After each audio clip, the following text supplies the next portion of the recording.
फरीदाबाद के hotel delight grand में बुधवार को देर शाम जो है नर्सिंग होम एसोसिएशन फरीदाबाद और अमृता हॉस्पिटल की ओर से एक वर्कशॉप का आयोजन किया गया। इस वर्कशॉप के आयोजन का मकसद ये था कि जो शहर के नर्सिंग होम हैं उनको अमृता हॉस्पिटल की जो नई टेक्नोलॉजी है जिसके द्वारा वह फरीदाबाद के लोगों को, फरीदाबाद के ही लोगों को नहीं बल्कि एनसीआर के लोगों को स्वस्थ रखने के लिए किस तरह उनके पास उपकरण हैं, क्या उनकी नई टेक्नोलॉजी है, वो नर्सिंग होम जो है के डॉक्टरों को उनके बारे में जागरूक करना था, उनको जानकारी देनी थी। इस मौके पर नर्सिंग होम एसोसिएशन के प्रधान डॉक्टर नरेश जिंदल सहित अमृता हॉस्पिटल के विशेषज्ञ मौजूद थे, जिन्होंने नई टेक्नोलॉजी आई है रोबोट की या अन्य बीमारी उसके बारे में जो है नई टेक्नोलॉजी के बारे में जानकारी दी।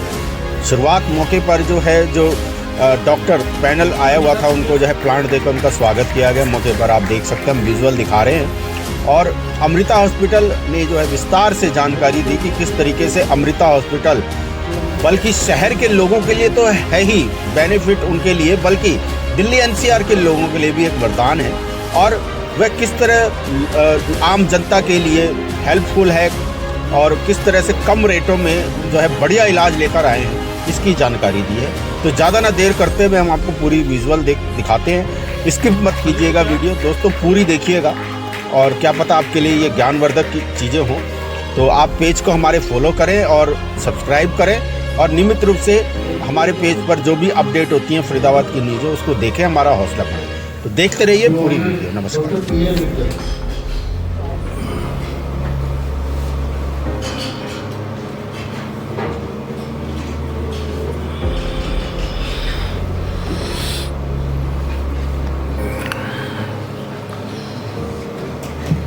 Sir, look here. One more. Now I request Dr. Arvind Lohan to honor our NFA Vice President Dr. Anil Puglia.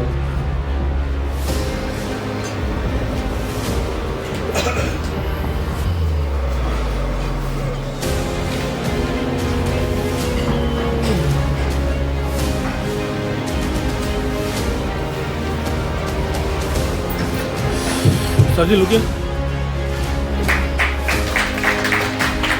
Now I request Dr. Puglia to honor our Secretary Captain.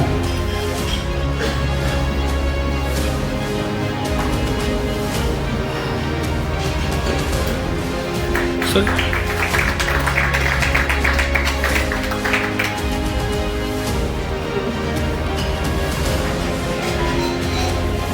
Now I request Dr. Puglia for further Secretary. Amrita Hospital, there are two speakers. First is Dr. Manas Suryavanshi. He is actually and senior consultant in neurology. Section in charge, neuro-oncology and robotic surgery at Amrita Hospital, Faridabat.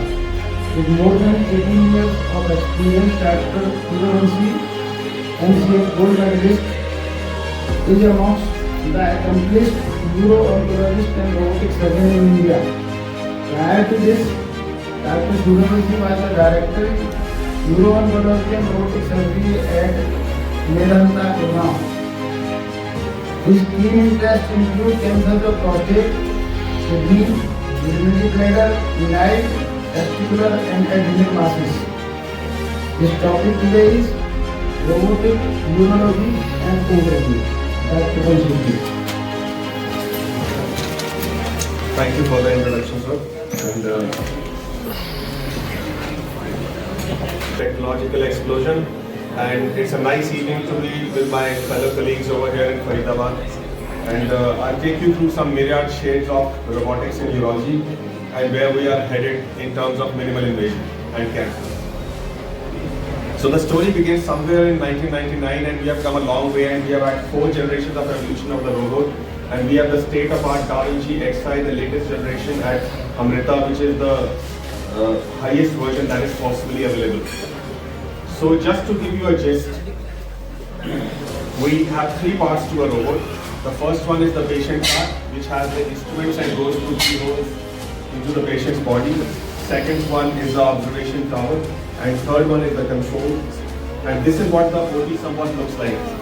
The surgeon is sitting on a console, apparently seems as if he is playing some video game, and the patient is somewhere on the table over there with a bedside person going ahead with the laparoscopic maneuvers.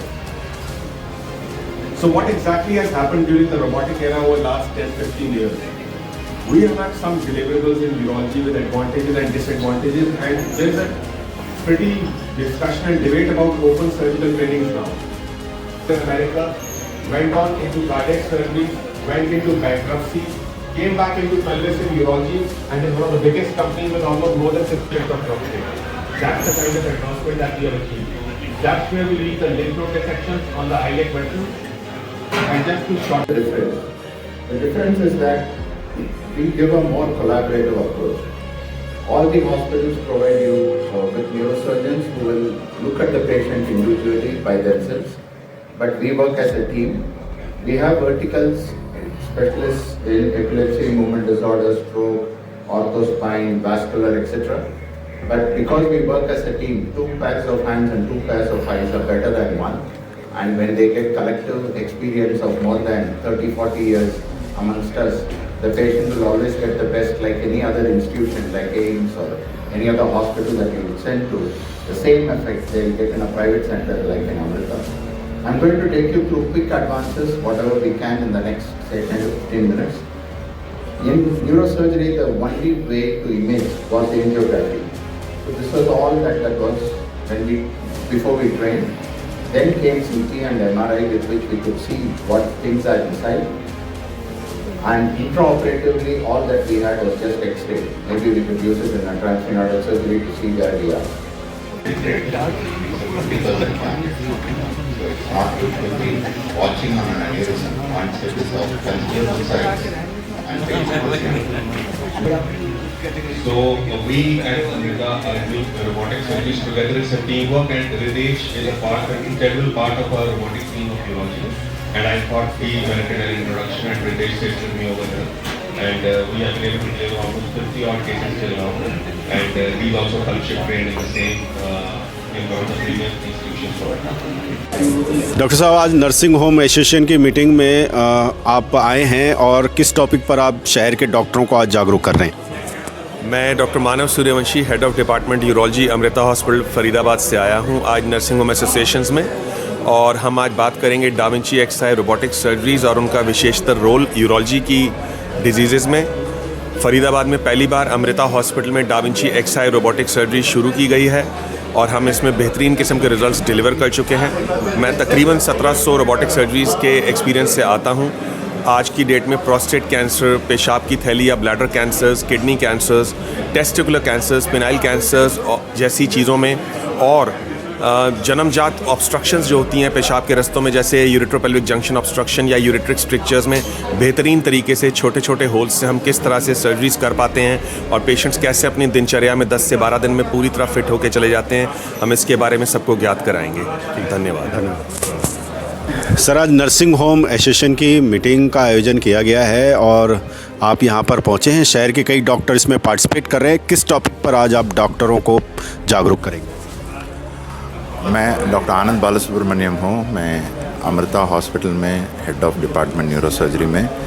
हम 6 neurosurgeons हैं इधर, and पहला Delhi NCR में paediatric neurosurgery division हमारे पास है, और हम latest technology इस्तेमाल करके इमेज गाइडेड न्यूरोसर्जरी यूज़ करके ब्रेन ट्यूमर्स और मूवमेंट डिसऑर्डर न्यूरोलॉजिस्ट के साथ और एपिलेप्सी का ऑपरेशंस और इंटरवेंशन रेडियोलॉजिस्ट के साथ एन्यूरिज्म और एवीएम का ट्रीटमेंट, और हमारा एपिलेप्सी सर्जरी न्यूरोलॉजिस्ट के साथ कैसे हम ये सब latest technology image guided neurosurgery use करके safely with intraoperative neuro monitoring, neuro critical care and neuro anaesthesia, जैसे हम बड़ा इलाज न्यूरो सर्जरी का हम कम रेट में, कम रकम में पेशेंट को आसान से पहुंचा सकते हैं, ये सब हम आज विचार करने वाले हैं।